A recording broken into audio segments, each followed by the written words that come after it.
I give a completely different perspective because I run a branding agency. So we have no idea how things work, we know how to sell them. And when we look at innovation and bringing innovation to market, actually there's quite an interesting number. It's 70 to 80%, depending on the studies, that says 70 to 80% of the new products coming to market are failing. So when you want to look at the art of branding new innovative products, it makes sense to start by looking at which ones are failing and why. So I made like a little collage, and for the oldest out of you, you might remember the Betamax. McDonald's released a burger, deluxe burger. There was a big flop. Volkswagen did a very luxury sedan that cost more than $100,000 at the time. Big failure. One of my favorites is Nano, the Tata Nano. Have you heard about Tata Nano? So Tata is this big conglomerate in India that says most of the people in India cannot afford to buy a car. So what we need to do is we need to bring a car that is very, very, very, very cheap to produce so that they will want to buy it.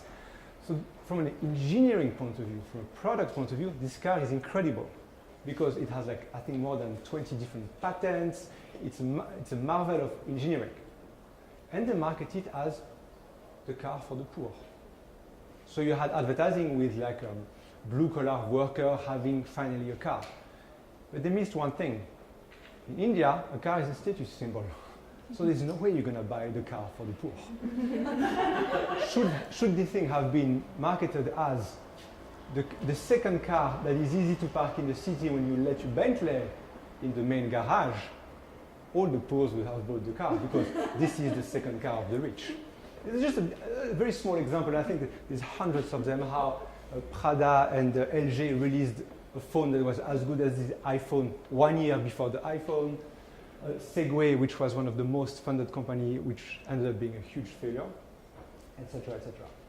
So there is a common pattern that we can see in why many innovations fail to come to market. So I'm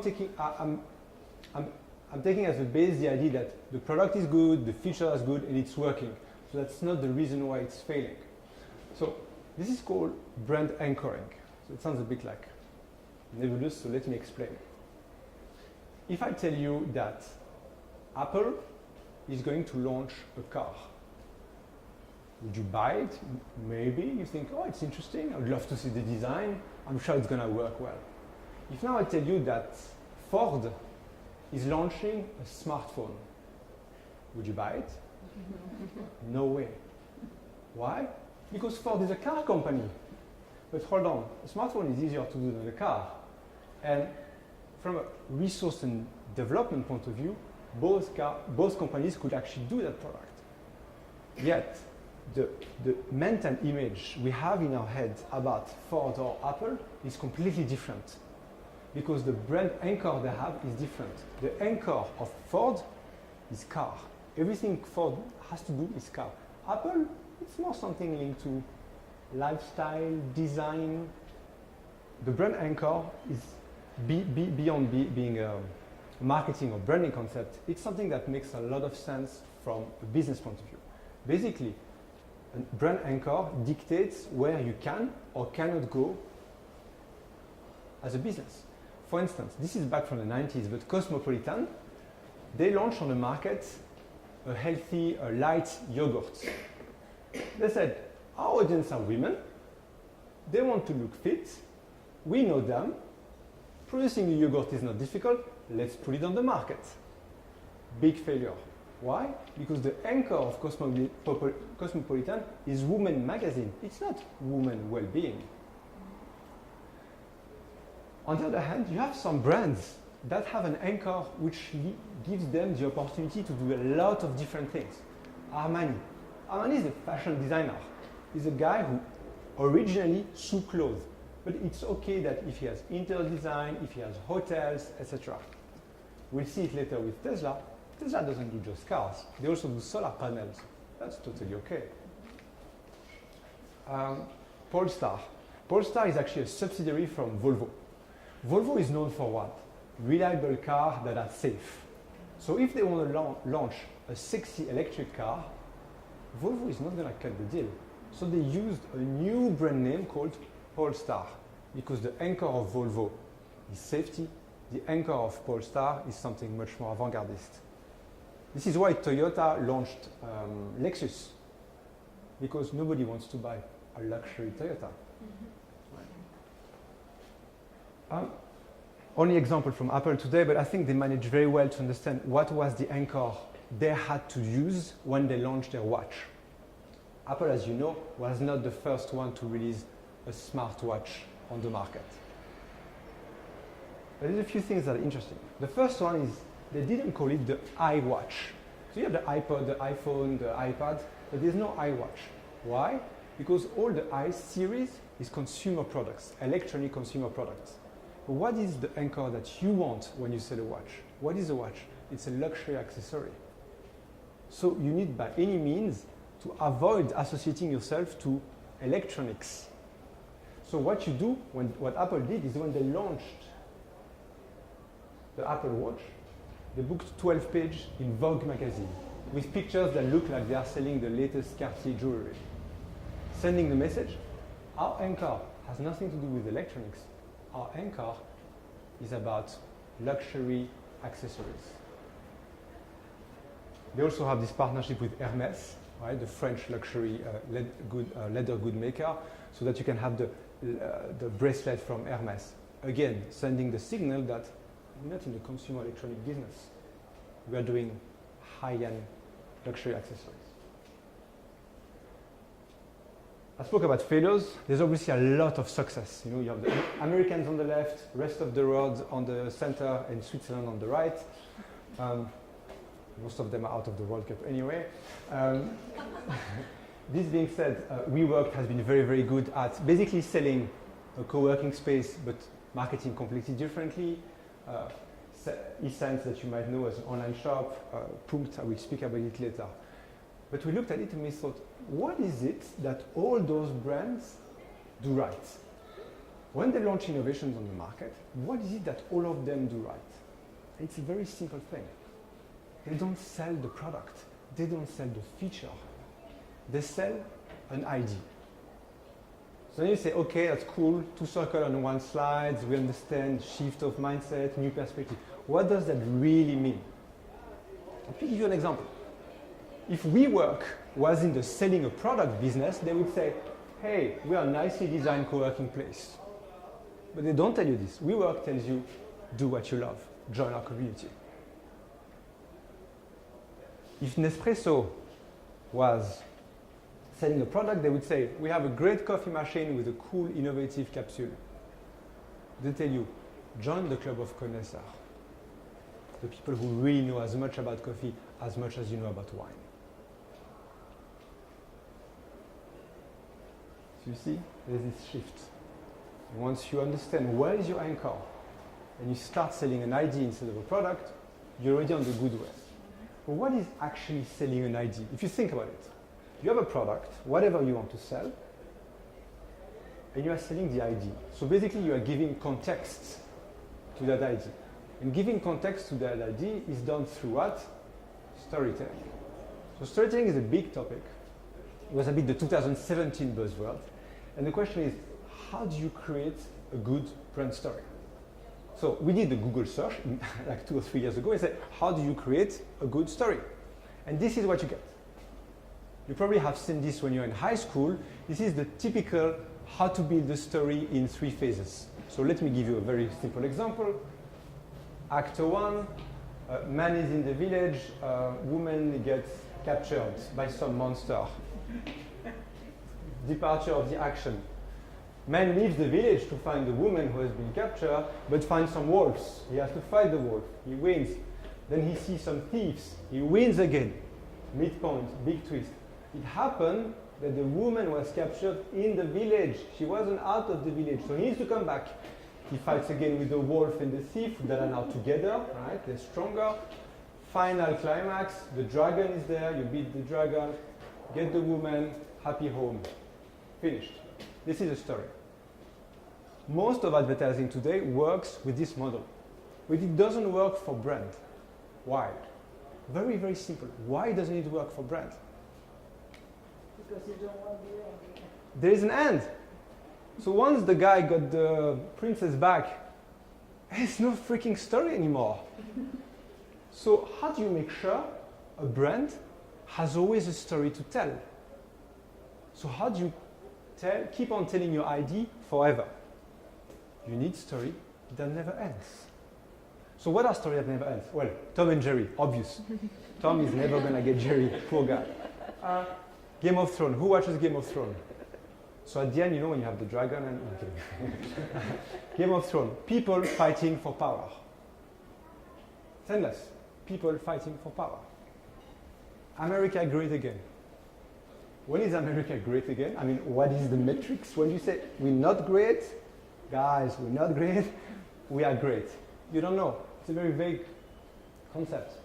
Last one out of the commercial world, it's a company, innovative company called TransferWise. What they offer is money transfer. So you go on the website, and instead of going to the bank, you put the data of the recipient, and you send the money, and you don't pay the fees. So from a product and innovation point of view, this is really, really, really boring. So what they did, and they built the story of David versus Goliath. They say, the banks, they are ripping you off. Because they all have those hidden fees. And they don't show you. We, TransferWise, with the help of you, the people, we're going to fight this back and bring justice to money transfer industry. And all together, we can do it. This has a lot of PR value. They're just selling a money transfer system. So the question is, how do you make a story that never ends? How do you construct one? Because it's easy to look back and say, oh, okay, that's it. But how do you make one? We've been working on this for a really, really long time. I think over the past 3 years, which is a long time for my age. Looking at storytelling. And what is actually storytelling? What is storytelling in the context of branding? And during the research, we came with this realization. No matter the story, there are 7 elements. You can find them in every story. You always have a context, you always have a trigger, you always have a hero, you always have an ideal, you always have a plot, you always have themes, and you always have resources, no matter what. Obviously, the dosing of each of one will be different depending on the brand, but fundamentally, you find those. So I just want to give you 2 examples, and I think Lee will expand more on Tesla afterwards, of how can you use that model to come up with really, really good stories that never end in order to bring innovation to markets. It's a very long sentence. Context, let me just explain you, it's a bit the academic part here. On the left-hand side, you've got the context, which is everything external to your business. One of the contexts of Nike is child labor. Does Nike speak about children working in factories? Of course not. But a company like Tom's, which sells espadrilles and gives one for free for children, will speak about this. So 2 companies can have the same context, but they can decide to speak about it or to avoid it. Trigger, what gets the story started? Once the princess gets stolen, the story starts. Every brand needs a tipping point, a start. Hero, the brand itself. Mini is nice and playful. Mercedes is patriarch and classic. They don't sound the same, they don't speak the same, they don't look the same. So your hero is different. And the ideal, this is at the center of your story. This is what you want to reach as a brand. So if you want a story to never end, you need a brand ideal which you can never reach. So Adidas, for instance, tells us impossible is nothing. This is why we exist. I mean, at what point is impossible possible or possible impossible? This can go forever. So you need a reason of being that you know you can never reach, so that you always tell a story that never ends. Plots, how do you get to that ideal? What do you actually do so that you get there? Resource, what are the things available to you that you can use, the assets, in order to reach your ideal? And finally, the themes. Like every good movies, you have themes.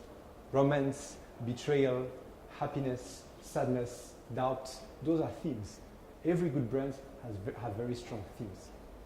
So this is maybe a bit unclear, so let me give you an example.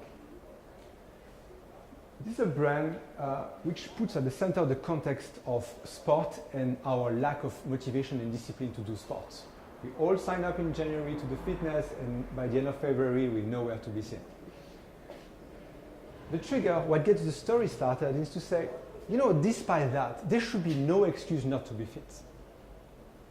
I know it's cold, I know it costs money, I know we are so all busy in our lives, but there should be a way to stay fit. Gets the story started. So who's the real hero? Well, you need to be a bit bossy, because you need to make sure people do exercise, and you probably need to be a bit funny as well. Otherwise, it's just an army camp. You need to be disciplined. What is the ideal of this brand? We want to help people become the best version of themselves. This is the story of humanity. We've been trying our entire life since we were eating carrots out of the grass until now. We are just trying to be better than yesterday. This story can last forever.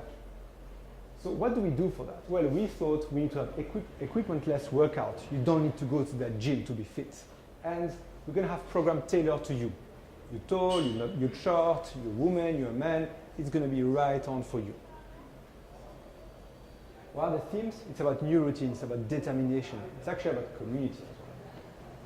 And what is the resources we have? Well, very simple. We have an app, and we have workouts that are developed by people who actually know how to develop workouts. Any idea what the brand is? Freeletics. Have you heard about Freeletics? Freeletics is a German company which basically sells an app which tells you when to do push-ups, when to stand up, when to rest, when to do push-ups, and again and again every day of the week. So from a product innovation point of view, this is very poor. What is very, very good though is they are building a universe. They are telling us a story. Guys, all together, we can shape up, move up, we get to a different level. It can be cold, it's still going to be out there.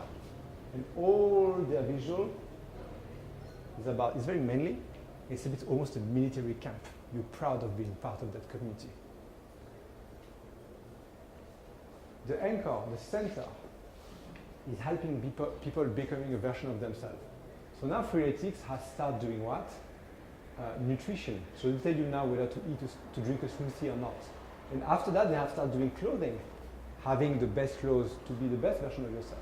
So maybe tomorrow they can do holiday package or hotels. Why? Because the anchor of Freeletics is not a fitness app. The anchor of Freeletics is becoming the best version of yourself. Let me give you a second example. Actually, this is a Swiss brand. I'm not going to tell you which one. Which starts from the context that technology is taking more and more space in our lives, right? We wake up, the first thing we look before our wife, we look at our notification, and this is really bad. So the trigger is technology should be a servant, and not a master. Basically, technology should not be our master. Simple way to start a story. The hero needs to be simple, intelligent, and focused. And what is the ideal? We want to regain control over technology. So we as a brand, we exist to regain control over technology. How do we do this? Well, we're going to produce consumer electronics that reduce technology to the essential. We have themes, obviously, that are linked to this. And what are the resources? Well, we produce phone, alarm clock, we have a good designer, and we are a Swiss brand. Any idea what the brand is? It's not very known. It's called Punkt. Punkt is a Swiss brand based in Lugano, actually, that produces a phone which does call and SMS. And it costs 300 euros. 300 euros for a phone that calls and sends SMS. Why is this working? Because the idea behind Punkt is we're going to regain control of technology. So who is buying this? Not people who cannot afford to buy a smartphone, so they buy this because it's a bit cheaper. It's people who already have 10 Blackberries and 20 iPhones, and they say, you know, when I'm on my yacht on the weekend, I just want to disconnect a bit. You know, I want to do digital detox. I want to be out of this. So most of the consumers are people who use the Punkt phone as a status symbol, as a tangible proof that they are conscious about their lifestyle. And you see how you can generate a premium with the brand, because if you tell a story of a product, what do you say? We are a Swiss consumer electronic company selling a phone that does nothing else than call and SMS, that has a black and white screen, and that doesn't have 3G. It costs 300 euro. Please buy it. You're out of business. But if you tell that story of digital detox, which they have done very well with all the social media campaign, all the journalists were encouraged to use a Punkt phone for 1 week, and then tell about their experience. How was it? How did I feel? People get very emotional. They tell about, you know, it was so good. I could finally talk to people. I didn't use Google Maps to go somewhere. So you create all those ripples of emotions linked to a very simple idea. That's how you bring innovation to market. So to wrap it up, there's 3 things I think that are very important when you look at innovation from a branding point of view. The first one, whether you're a new company or an existing company, you need to understand what is your brand anchor. How is your industry perceived? How is your brand perceived? Can you go there or not? No matter how much funding you have, if people don't see you as a company that can do this, you're not going to buy a phone from Ford. Second thing, don't sell product. Stop talking about features, product, size, specifics. We don't give a damn. I have no idea how many pixels my iPhone 10 has. I really don't know. I just know it's the coolest phone to have. Tell a story. Why tell a story? Not because it sounds good and because it's a marketing thing to do. Tell a story because this is what gives a context. This is what's going to surround your product with something that people can relate to. I want to regain control over technology. That's the context. So that's it for me. So I hope I give you a little bit of a, thinking about how to bring innovation to market from a really pure branding point of view. And I'll pass it straight to Lee, who is going to speak about Tesla and showing, I think, hopefully a bit the parallels between, well, what I explained to you and what Tesla is doing in reality.